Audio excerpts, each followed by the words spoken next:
안녕하세요. 오늘 우리가 매일 마주하는 이 건물들이 어떻게 무너지지 않고 굳건히 서 있는지, 그 뒤에 숨겨진 설계 철학의 진화에 대해 한번 깊이 파고들어 보겠습니다. 자, 바로 본론으로 들어가서 이 질문 정말 근본적이지 않나요? 어떻게 하면 무너지지 않는 것을 만들 수 있을까? 사실 모든 구조공학은 바로 이 질문 하나에 대한 답을 찾아가는 과정이라고 할 수 있습니다. 그리고 그 답은요, 바로 이 힘들의 대결에 달려 있습니다. 건물이 스스로 버티려는 힘, 그러니까 내부 저항력하고요.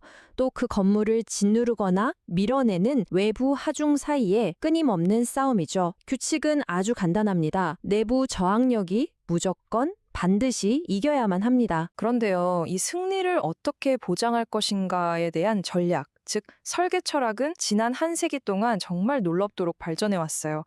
보시는 것처럼 크게 3번의 중요한 변화를 거쳤는데요. 자, 그럼 그 여정의 첫 걸음부터 한번 같이 가보시죠. 가장 먼저 등장했던 방법은 바로 허용 음력 설계법, 우리가 보통 줄여서 WSD라고 부르는 방식입니다.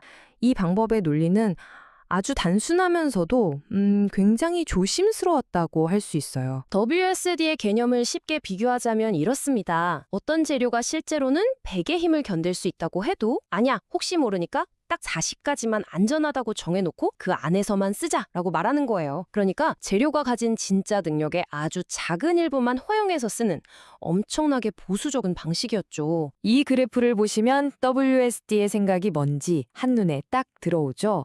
자, 보세요. 재료가 실제로 버틸 수 있는 진짜 힘은 왼쪽에 저 높은 막대기만큼인데 WSD는 설계자들한테 아니 저기 오른쪽에 낮은 허용 응력 범위 안에서만 안전하게 설계하세요 라고 강제하는 겁니다. 그야말로 어마어마하게 넓은 안전망을 쳐놓는 셈이죠. 물론 이 방식 덕분에 건물은 정말 안전했습니다. 하지만 단점도 아주 명확했어요. 필요 이상으로 튼튼하게. 다시 말해 재료를 너무 낭비하면서 짓게 된 거죠. 특히 콘크리트처럼 힘을 받았을 때 어떻게 변형될지 예측하기 어려운 재료의 진짜 능력을 제대로 써보지도 못했고요. 바로 이런 비효율성이 새로운 설계법에 대한 고민을 낳게 됩니다. 이 비효율성 때문에 엔지니어들이 이런 생각을 하기 시작한 거예요.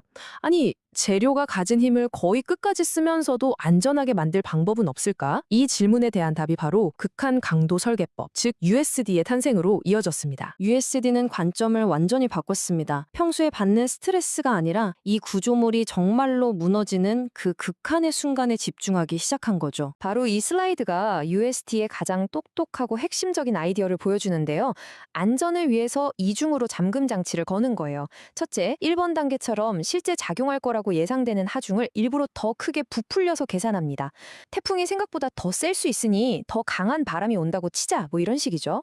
그리고 둘째, 2번처럼 재료가 가진 힘은 오히려 깎아내립니다. 이 강철이 불량이 있을 수 있으니 실제보다 약하다고 치자는 겁니다. 이렇게 양쪽에서 최악의 상황을 가정해 놓고도 3번처럼 그래도 안전한지 확인하는 거죠. 정말 기발하지 않나요? 그러니까 USD는 모든 위험을 똑같이 취급하지 않는 한 단계 더 스마트한 방식인 겁니다. 예를 들어서 무너지기 전에 맞찌그러지면서 나 위험해요 하고 신호를 주는 기둥이랑 아무 예고도 없이 쨍 하고 산산조각 나는 기둥이 있다고 해보세요. 어느 쪽에 더 위험할까요? 당연히 후자겠죠. USD는 바로 이런 갑작스러운 파괴가 일어날 가능성이 있는 부분에 더 높은 안전 기준을 적용해서 더 튼튼하게 설계하도록 유도합니다. 그런데 말이죠. 엔지니어들은 또 다른 질문에 부딪혔어요. 건물이 안 무너지기만 하면 끝인가? 내가 사는 집 바닥이 너무 출렁거리고 벽에 자꾸 금이 가서 불안하면 그게 제대로 된 건물일까? 바로 이런 사용성의 문제를 해결하기 위해 등장한 게 바로 현대적인 설계법, 한계 상태 설계법, 즉 LSD입니다. 여기서 가장 핵심적인 발전은 LSD가 파괴라는 단어의 의미를 훨씬 넓게 보기 시작했다는 겁니다.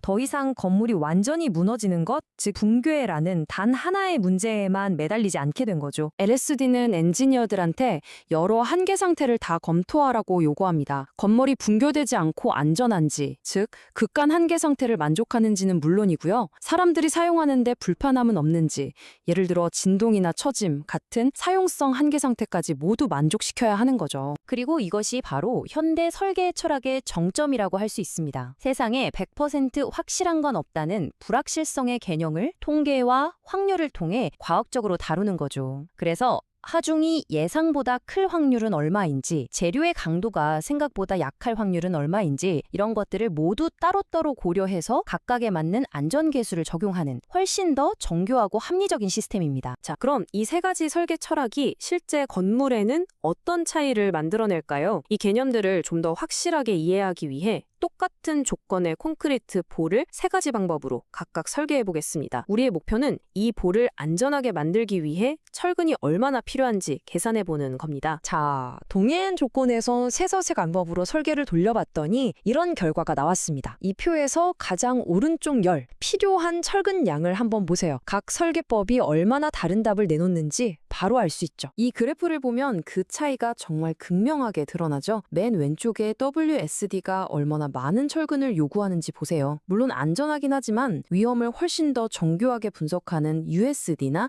LSD에 비해서 확실히 보수적이고 경제적이지도 않다는 걸 알 수 있습니다. 결국 이 모든 과정은 우리가 위험과 파괴를 어떻게 이해하는지에 따라 건물을 짓는 방식이 달라진다는 걸 보여줍니다. 우리는 단순히 더 강하게 짓는 법을 넘어서 이제는 더 똑똑하게 짓는 법을 배우게 된 거죠. 자, 여기서 마지막으로 이런 생각을 한번 해볼 수 있겠네요. 현대 설계가 확률에 기반한다는 건 사실 100% 완벽한 안전은 불가능하다는 걸 인정한다는 뜻이기도 합니다. 대신 사회적으로 우리가 받아들일 수 있는 아주 높은 수준의 신뢰도를 목표로 설계하는 거죠. 우리가 매일 아무렇지 않게 생활하는 이 공간들이 사실은 이토록 정교한 확률 계산 위에 세워져 있다는 사실, 정말 흥미롭지 않으신가요?